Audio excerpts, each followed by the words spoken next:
Pernahkah kamu merasa seperti hidup berjalan begitu cepat, tapi pikiranmu justru tertinggal, tersesat di antara suara-suara asing yang bukan milikmu? Di satu sisi, kamu tahu apa yang benar. Kamu tahu harus tetap tenang, rasional, terkontrol. Tapi di sisi lain, kenapa hati masih terasa kacau?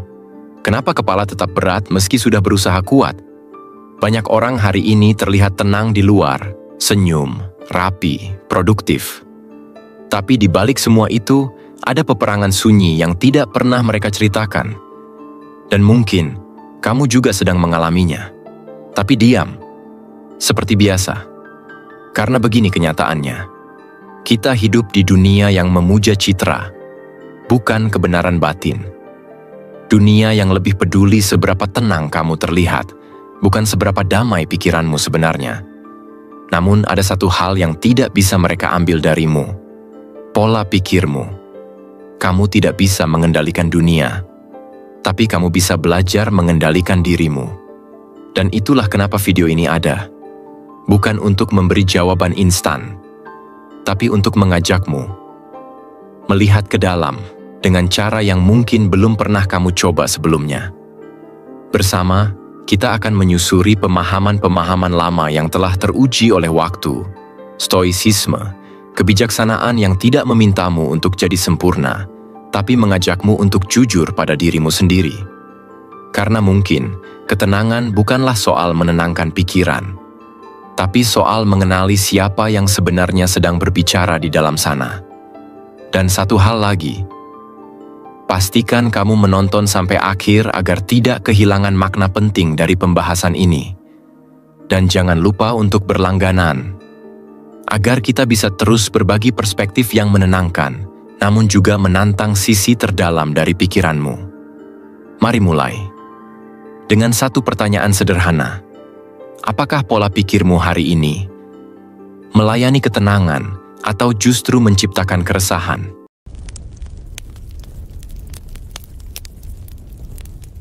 Poin 1. Anda tidak mengendalikan dunia. Anda mengendalikan diri sendiri. Coba pikir sebentar. Berapa kali kamu bangun di pagi hari, melihat ponsel, membaca berita, atau membuka media sosial, lalu tiba-tiba merasa lelah bahkan sebelum hari benar-benar dimulai? Seolah dunia sedang sibuk membuktikan bahwa kamu terlambat, tertinggal, gagal. Tapi tunggu sebentar. Apakah itu benar-benar realita? Atau hanya suara-suara dari luar yang kamu izinkan masuk terlalu dalam? Kita sering merasa kacau bukan karena dunia memang kacau, tapi karena kita berpikir bahwa kita harus merapikannya. Padahal, jika kamu jujur pada dirimu sendiri, kamu tahu, kamu tidak pernah benar-benar bisa mengendalikan dunia. Cuaca, opini orang lain, mood rekan kerja, bahkan hasil dari niat baikmu, semuanya di luar genggaman. Namun tetap saja, kamu mencoba. Karena jauh di dalam, ada dorongan purba bernama illusory control, keinginan untuk merasa berkuasa atas hidup. Ini bukan kelemahan, ini kebutuhan emosional dasar. Manusia ingin merasa aman, merasa mampu. Tapi saat kenyataan tidak memberi ruang untuk mengatur dunia, keinginan itu berubah jadi frustrasi. Dan disinilah kekacauan dimulai. Bukan karena apa yang terjadi, tapi karena kamu berusaha mengendalikan sesuatu yang tak pernah milikmu sejak awal. Menurut teori self-determination, manusia butuh rasa otonomi, kompetensi, dan keterhubungan. Ketika itu tidak terpenuhi, apalagi saat tekanan sosial memaksamu tampil sempurna setiap hari, otakmu memulai perlawanan diam-diam. Kecemasan, ketegangan, amarah yang kamu simpan dalam senyuman. Itulah kenapa kamu lelah, bahkan saat tidak melakukan apa-apa. Bukan karena fisikmu lelah, tapi karena otakmu terus-menerus mencoba merapikan dunia yang tidak bisa kau rapikan. Coba amati lagi. Berapa banyak keputusan yang kamu ambil hari ini sebenarnya hanya karena kamu ingin menjaga kendali atas persepsi orang lain. Bukan karena kamu sungguh-sungguh percaya pada pilihan itu. Ketika kamu duduk sendirian di malam hari, dan semua suara dunia mereda, masihkah kamu merasa damai dengan dirimu sendiri? Atau justru saat itu kamu menyadari, ternyata kamu telah menghabiskan waktu berperang di tempat yang bukan medanmu. Kamu tidak mengendalikan dunia, tapi kamu selalu bisa memilih bagaimana kamu berpikir, merespons, bergerak. Dan disitulah letak kekuatanmu. Bayangkan jika kamu berhenti mencoba menjadi pengatur lalu lintas semesta, dan mulai menjadi pengemudi dari pikiranmu sendiri. Apa yang akan berubah? Mungkin kamu akan mulai melihat bahwa ketenangan tidak datang dari situasi yang tenang, tapi dari kemampuan untuk tenang di tengah situasi apapun. Ketika kamu mulai berlatih menerima bahwa sebagian besar hal memang tidak bisa dikendalikan, otakmu berhenti melawan realita. Dan itu menciptakan ruang untuk berpikir jernih, untuk merespons dengan sadar, bukan bereaksi dengan panik. Ilmuwan menyebutnya reappraisal, proses kognitif di mana kamu menafsirkan ulang sebuah peristiwa, sehingga dampak emosionalnya melemah. Otakmu berhenti membakar energi untuk menolak kenyataan dan mulai membangun respons yang efektif. Dan kamu tahu apa yang menarik? Dengan mulai mengendalikan dirimu, kamu secara paradoks justru terlihat lebih berpengaruh terhadap dunia. Bukan karena kamu memaksa dunia berubah, tapi karena kamu telah menjadi sosok yang stabil dan itu menular. Jadi jika hari ini kamu merasa kelelahan, mungkin bukan karena duniamu salah. Mungkin karena kamu terlalu sibuk mencoba mengontrol hal yang bukan milikmu dan lupa bahwa satu-satunya medan yang benar-benar bisa kamu kuasai adalah dirimu sendiri.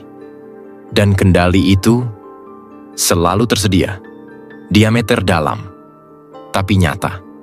Kuncinya adalah berhenti mencoba jadi tuan atas dunia dan mulai jadi penjaga atas pikiranmu. Sekarang, coba tanya pelan-pelan ke dalam dirimu. Apakah hari ini kamu sedang hidup dari pusat kendalimu sendiri atau dari reaksi atas dunia yang terus berubah? Poin 2. Emosi bersifat sementara, karakter bersifat abadi. Kadang kamu berpikir, kenapa aku begini? Kenapa aku bereaksi sekeras ini? Padahal aku sudah belajar, sudah tahu, sudah paham. Tapi tetap saja, amarah itu muncul. Kekecewaan itu menggigit. Kecemasan itu diam-diam menyusup saat kamu sedang diam. Lalu kamu mulai menyalahkan dirimu sendiri. Atau lebih halus, menyalahkan keadaan. Tapi yang tak kamu sadari, mungkin yang sedang menguasai bukan kamu, tapi emosi yang sedang naik panggung, sementara logikamu duduk di bangku penonton. Wajar, otak manusia memang begitu. Sistem limbik, terutama amigdala, bereaksi jauh lebih cepat daripada area eksekutif otak. Emosi datang duluan. Rasionalitas menyusul jika diberi ruang. Masalahnya, banyak dari kita tidak memberi ruang itu. Kita sering memperlakukan emosi seolah mereka adalah karakter kita. Padahal, emosi hanyalah tamu. Datang, tinggal sebentar, dan seharusnya pulang. Tapi jika kamu izinkan mereka mendikte keputusan, perlahan mereka bukan tamu lagi. Mereka jadi tuan rumah. Dan disitulah karakter mulai kehilangan bentuknya. Pernah nggak kamu menyesal setelah mengatakan sesuatu yang kasar? Atau merasa tidak enak setelah merespons dengan cara yang terlalu reaktif?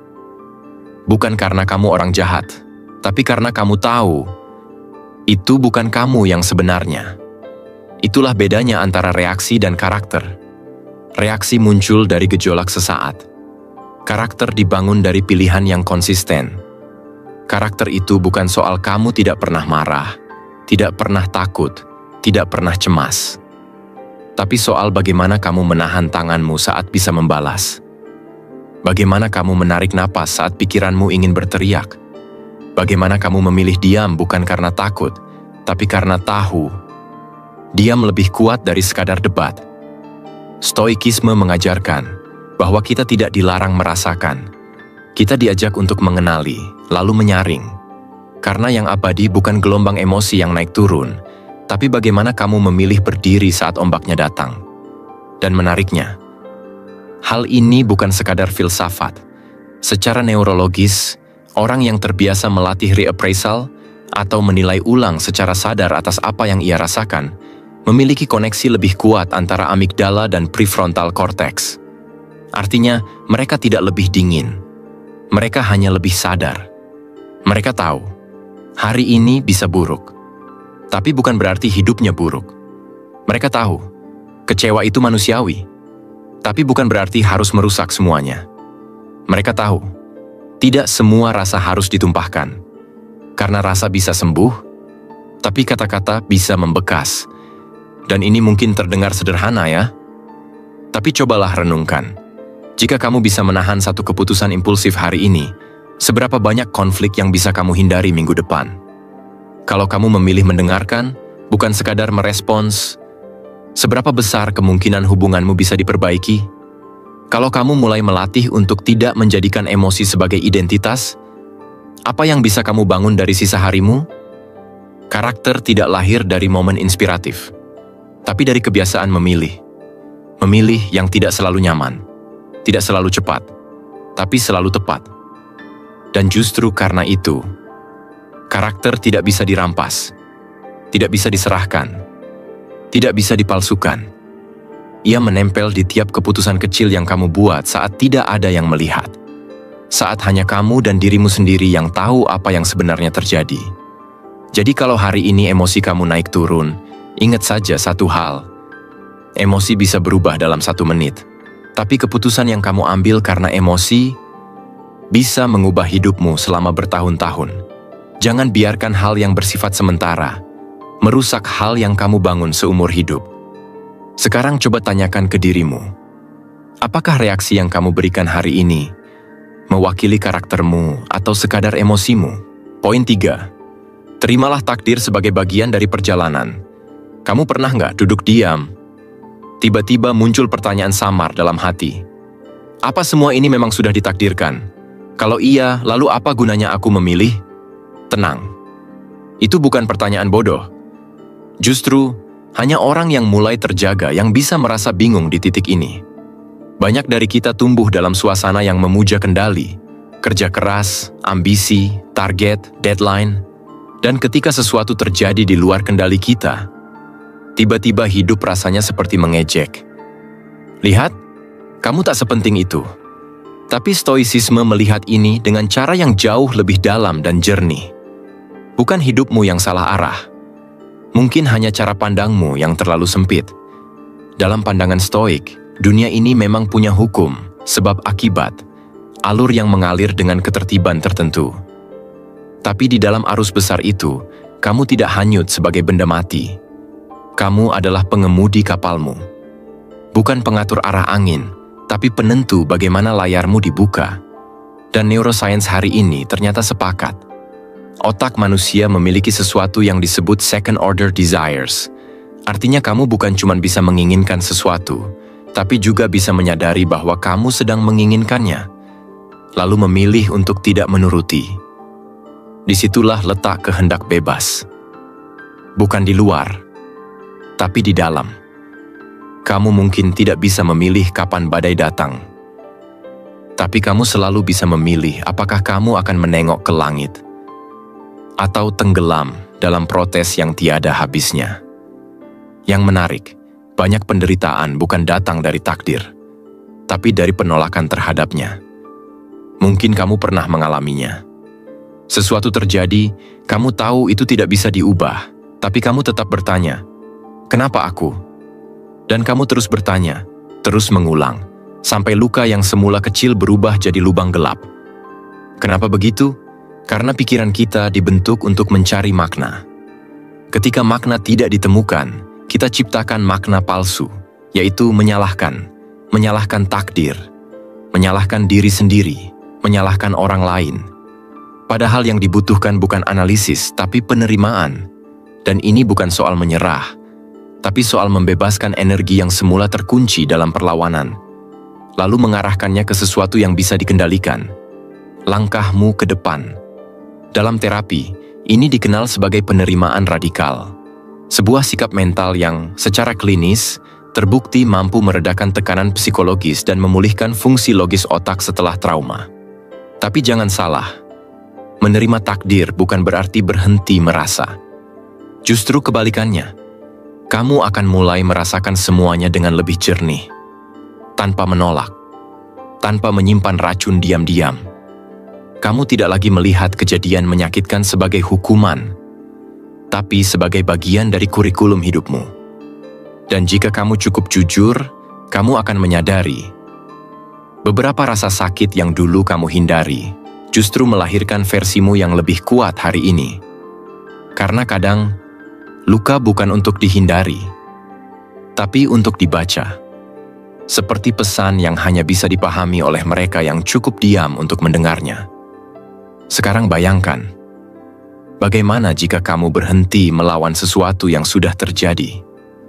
Apa yang berubah jika kamu menerima hidupmu, apa adanya, bukan sebagai hukuman, tapi sebagai panggung pembentukan? Dan kalau semua ini memang bagian dari perjalanan, mungkin tugasmu bukan mengatur rutenya, tapi memastikan kamu berjalan dengan kepala tegak, dengan kesadaran, dengan integritas.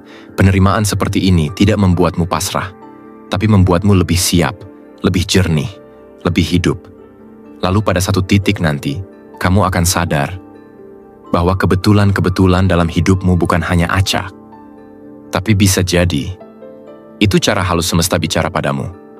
Bukan dengan suara, tapi dengan peristiwa. Dan saat kamu mulai bisa melihat itu, kamu tidak lagi bertanya, "Kenapa aku?" Tapi kamu mulai bertanya, "Apa yang bisa aku lakukan?" Dari sini, silakan renungkan itu. Mungkin jawabanmu tidak muncul hari ini, tapi satu hal pasti. Saat kamu mulai menerima takdir, kamu tidak lagi jadi korban hidupmu. Kamu mulai jadi penafsirnya. Poin 4. Tidak seorang pun dapat merampas kepercayaan diri Anda, kecuali Anda mengizinkannya. Ada satu hal yang lebih sunyi dari luka, dan lebih licin dari rasa takut. Namanya, keraguan terhadap diri sendiri. Bukan keraguan yang terlihat seperti aku nggak bisa, tapi yang lebih dalam, lebih tenang. Seperti suara kecil yang berbisik, "Apa kamu memang pantas?" Suara ini tidak datang tiba-tiba, ia dibentuk, pelan-pelan, lewat tatapan yang meremehkan, kalimat pendek yang menyindir, perbandingan tak terlihat yang mengendap di rumah, sekolah, atau media sosial. Lalu kamu tumbuh, dan tanpa sadar, kamu mulai mengukur dirimu dengan cermin orang lain.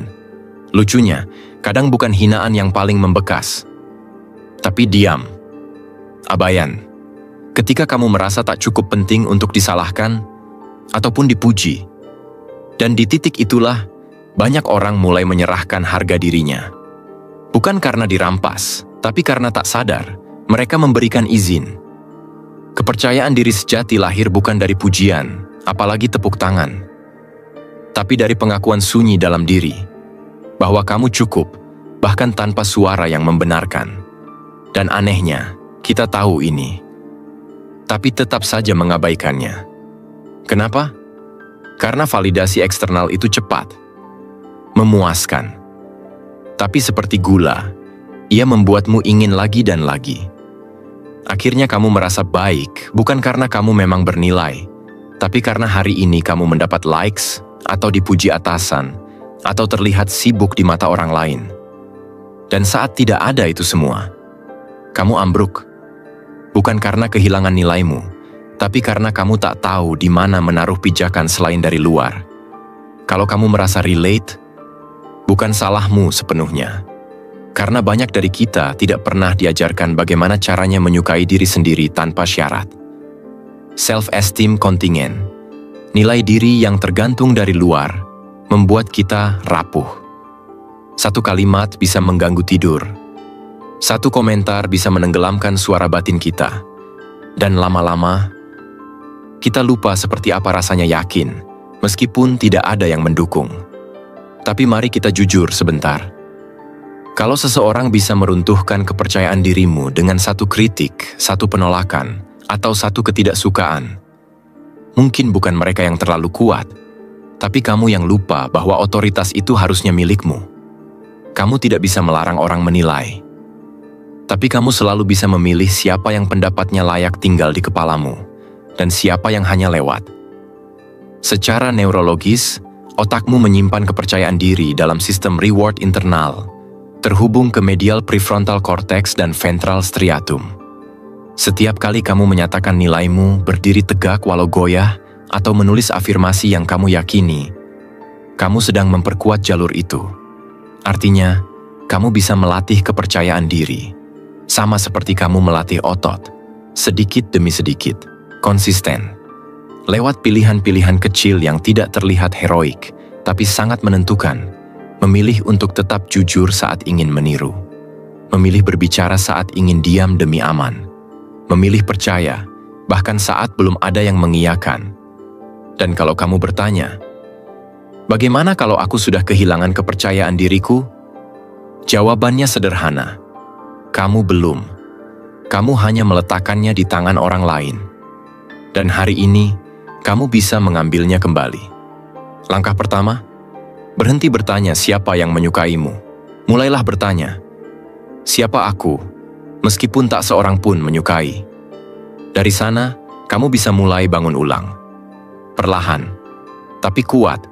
Dan jika nanti kamu merasa sendirian saat mempertahankan suara hatimu, ingat, lebih baik sendiri dalam kejujuran daripada ramai dalam kepalsuan yang membuatmu diam di dalam. Karena tak seorang pun dapat merampas kepercayaan dirimu, kecuali kamu yang memberi mereka akses ke dalam dirimu. Sekarang mari renungkan ini. Di titik mana kamu menyerahkan kendali atas dirimu, dan kapan kamu siap mengambilnya kembali? Bukan untuk membuktikan ke siapapun, tapi untuk dirimu sendiri.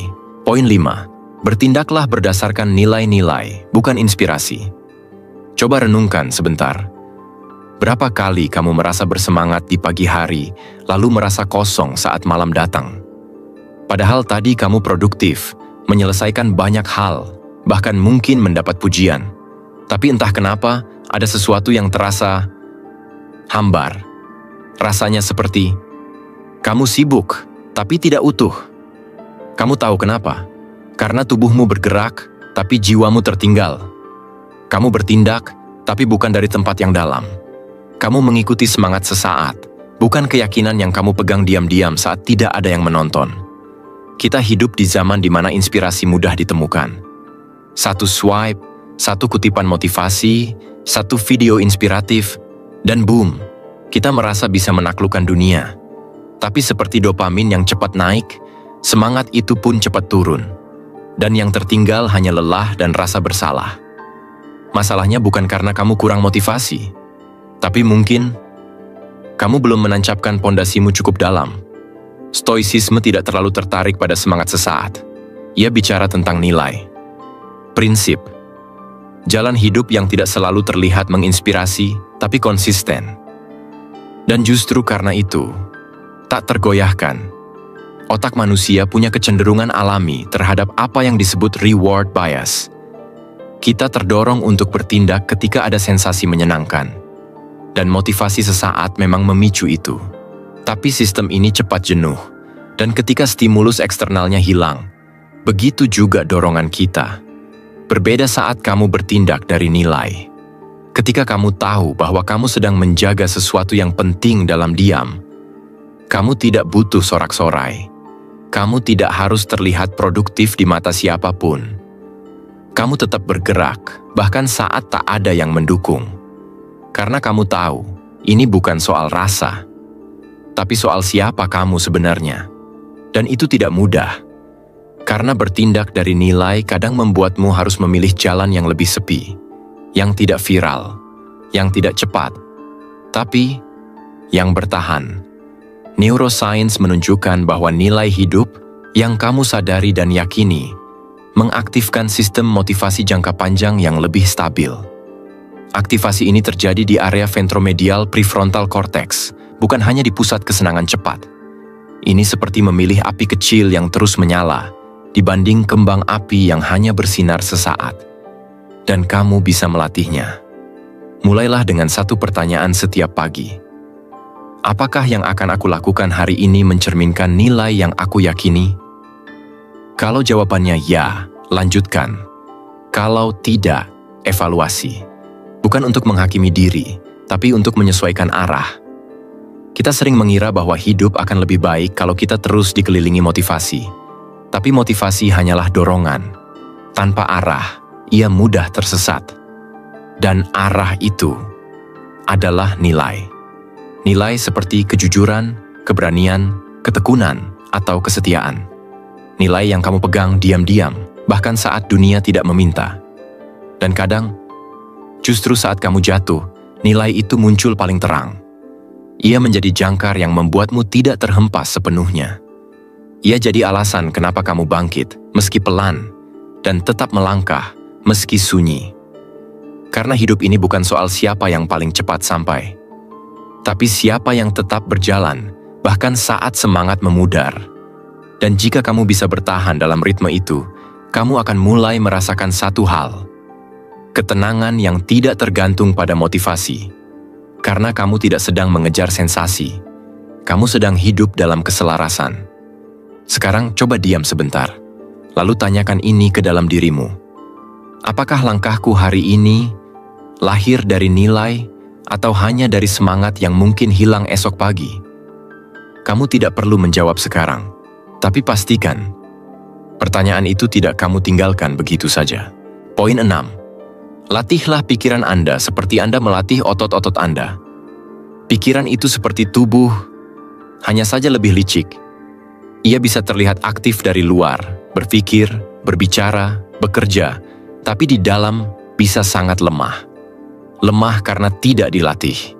Lemah karena dibiarkan berjalan otomatis, hari demi hari, tanpa pernah diajak duduk dan ditanya, "Kamu ini sebenarnya sedang kemana?" Lucunya, banyak orang rela membayar mahal untuk personal trainer, untuk tubuh yang lebih kuat, lebih ramping, lebih ideal. Tapi mereka tidak pernah melatih pikiran mereka sendiri. Padahal, tubuh bisa tampak gagah, tapi hancur dari dalam jika pikirannya keropos. Dan mungkin kamu pernah merasakannya. Tubuhmu sehat, tapi kamu tetap lelah. Hari produktif, tapi rasanya hampa. Tidur cukup, tapi bangun tetap berat. Mungkin yang lelah bukan fisikmu, tapi pikiranmu yang selama ini berjalan sendirian, tanpa arah, tanpa jeda. Pikiran yang tidak dilatih akan jatuh ke pola default, menyimpan overthinking, menyerap kritik, berulang-ulang mengulang rasa bersalah dan takut. Ini bukan karena kamu lemah, tapi karena kamu tidak pernah diberi ruang untuk menguat. Bayangkan ini. Apa yang akan terjadi jika kamu melatih pikiranmu hanya 15 menit setiap hari? Bukan meditasi rumit. Cukup duduk diam, tarik napas, rasakan tubuhmu, lalu biarkan pikiranmu muncul, tanpa buru-buru ditangkap. Penelitian membuktikan bahwa dalam beberapa minggu saja, amigdala, pusat reaksi emosional, menyusut. Prefrontal cortex, pusat kendali dan logika, justru menguat. Otak mulai punya pola baru.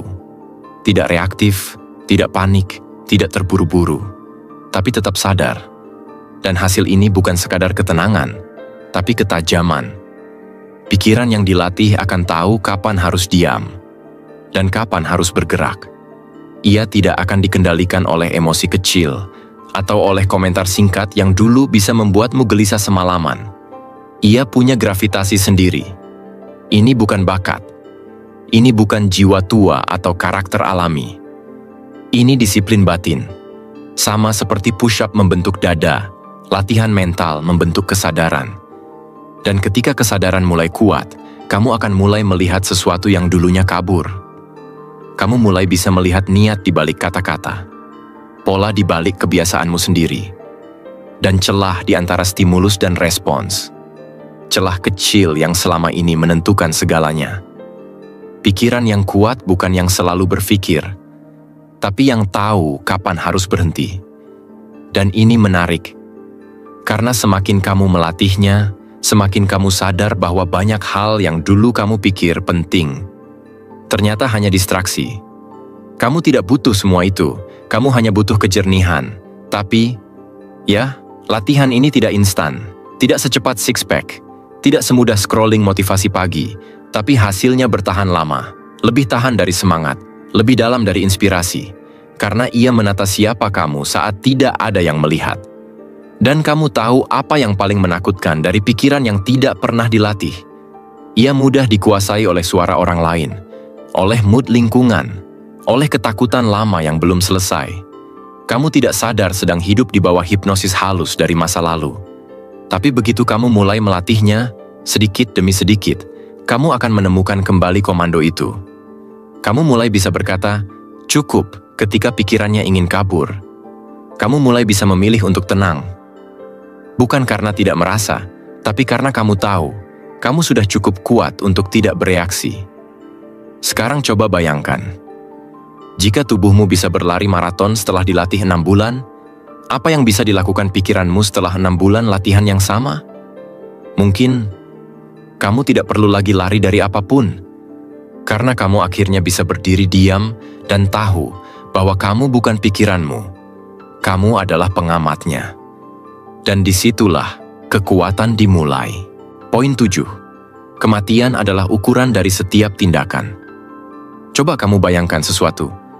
Kamu sedang duduk sendiri di sebuah ruangan hening. Tidak ada distraksi, tidak ada suara ponsel, tidak ada hal yang harus dikerjakan. Hanya ada satu pertanyaan yang muncul dari dalam kepalamu, pelan, tapi jelas. Jika ini hari terakhirmu, apa kamu akan bangga dengan pilihan-pilihan yang kamu buat hari ini? Kita seringkali hidup seperti punya waktu tak terbatas.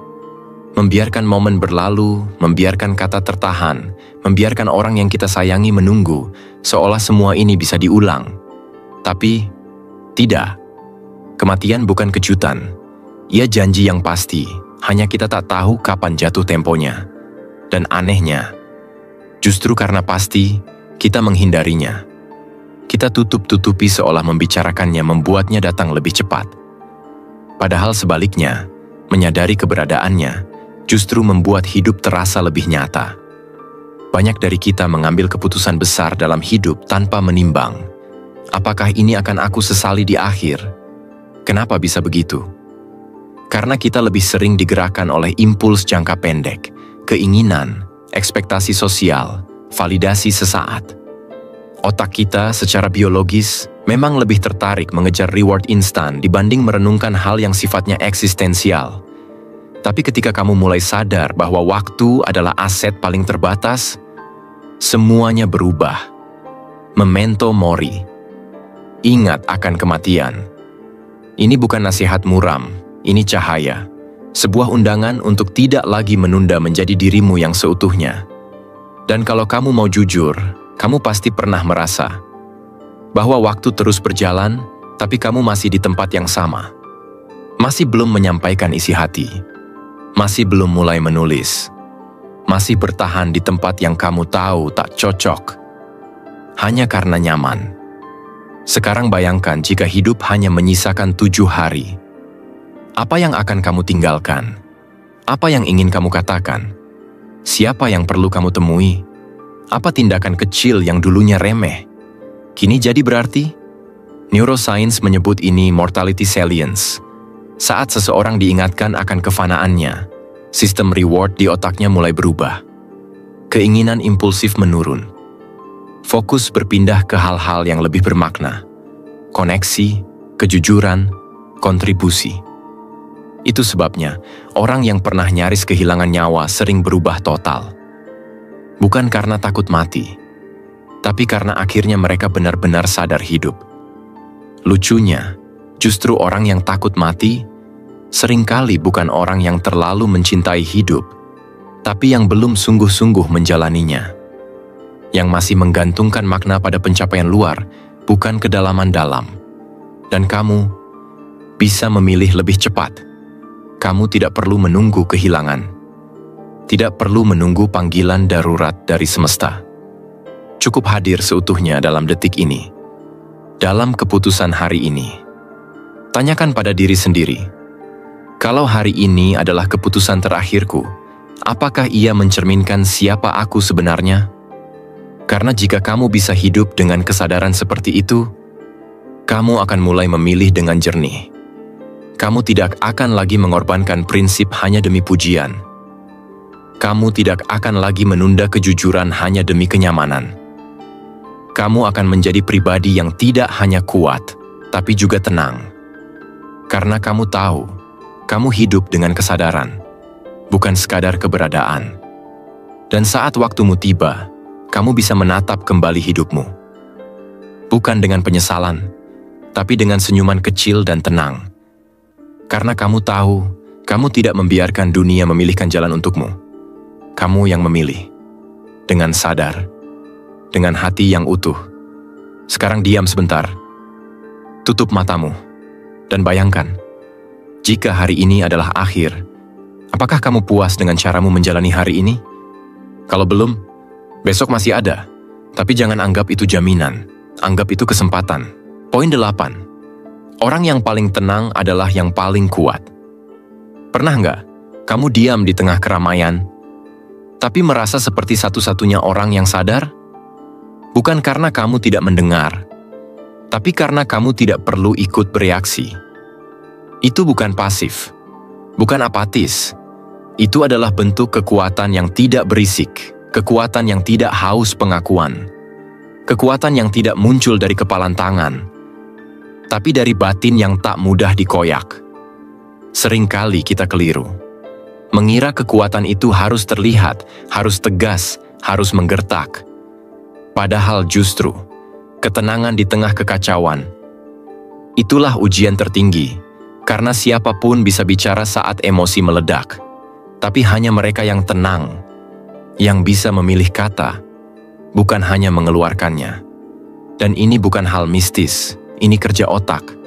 Saat kamu melatih dirimu untuk tidak langsung bereaksi, baik pada hinaan, pujian, atau ketakutan, bagian prefrontal cortex kamu mulai ambil alih dari sistem limbik. Perlahan, kamu tidak lagi dikendalikan oleh emosimu, kamu mengendalikannya.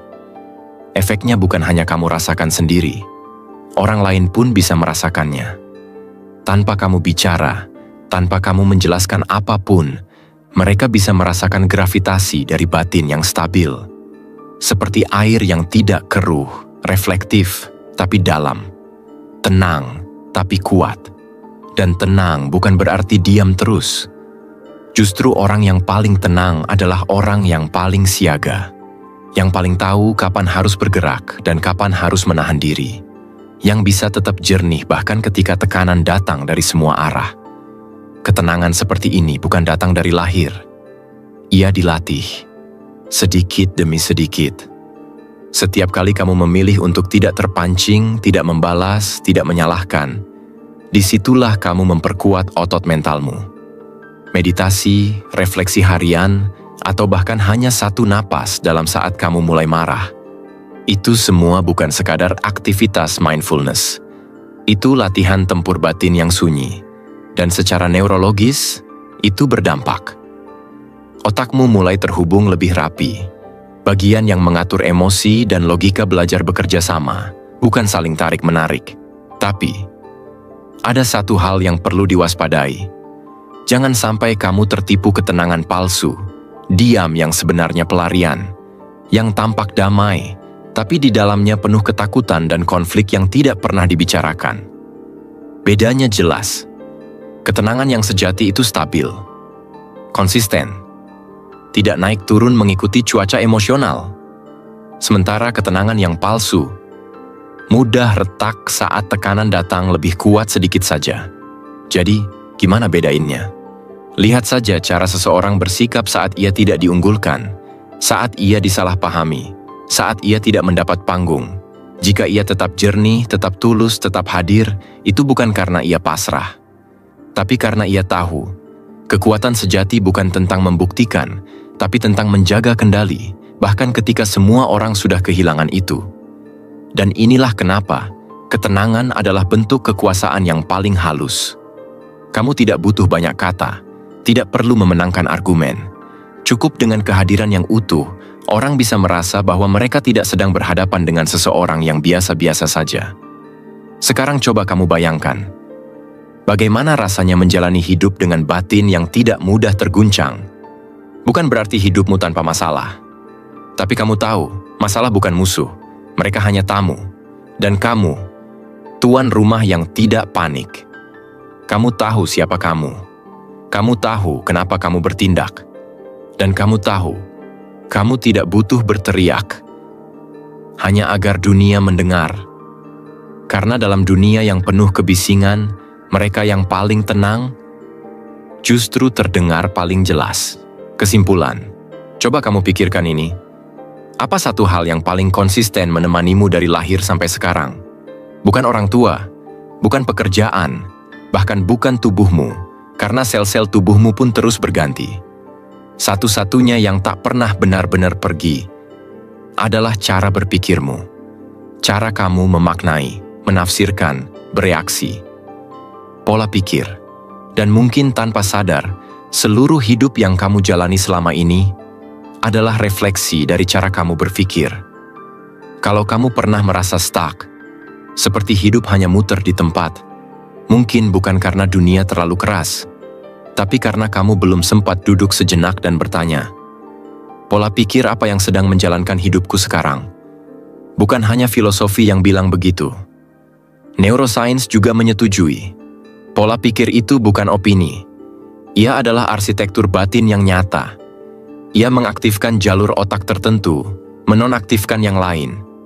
Ia bisa membentuk konektivitas antar wilayah otak, bahkan menentukan bagaimana kamu melihat peluang, kegagalan, atau cinta. Dan ini bukan hal besar yang muncul tiba-tiba. Ia tumbuh dari keputusan-keputusan kecil. Bagaimana kamu merespons kegagalan? Bagaimana kamu menafsirkan penolakan? Bagaimana kamu bereaksi saat tidak dimengerti? Kalau kamu menganggap semua itu sebagai ancaman, maka pola pikir itu akan membentuk dunia yang keras dan tak bersahabat. Tapi kalau kamu bisa melihat semua itu sebagai umpan balik, sebagai proses, dunia perlahan akan jadi tempat yang bisa kamu bentuk ulang. Bukan karena dunianya berubah, tapi karena kamu berubah dari dalam. Bayangkan kamu diberi kesempatan untuk mengulang segalanya dari awal. Tapi dengan satu perbedaan, pola pikir yang lebih dewasa, lebih tenang, lebih percaya pada proses, bukan hanya hasil. Apa hidupmu akan sama seperti yang sekarang? Kamu tahu jawabannya. Dan ini menarik. Banyak orang kelelahan bukan karena kerja kerasnya terlalu berat, tapi karena pikirannya tidak dilatih untuk tenang. Tidak siap menghadapi friksi. Terlalu cepat percaya pada dorongan emosi pertama.